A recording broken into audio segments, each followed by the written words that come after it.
Sa Maguindanao del Norte, arestado ang isang high-value drug personality at 4 pang kasama nito matapos isagawa ang buy-bust operation sa Sultan Kudarat.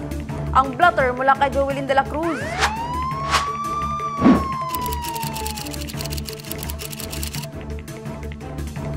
Kinilala ang narestong high-value personality na si alias Soy.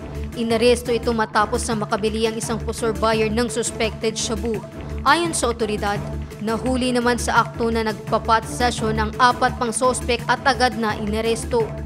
Na-recover ng mga otoridad ang tinatayang 34 gramo ng hinihinalang shabu na may tinatayang street value na 232,628 pesos. Kasamang isang caliber 45 pistol na may magazine at live ammunition at iba't ibang drug paraphernalia.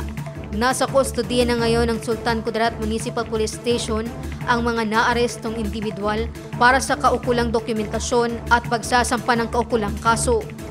Joelyn de la Cruz, iMinds, Philippines.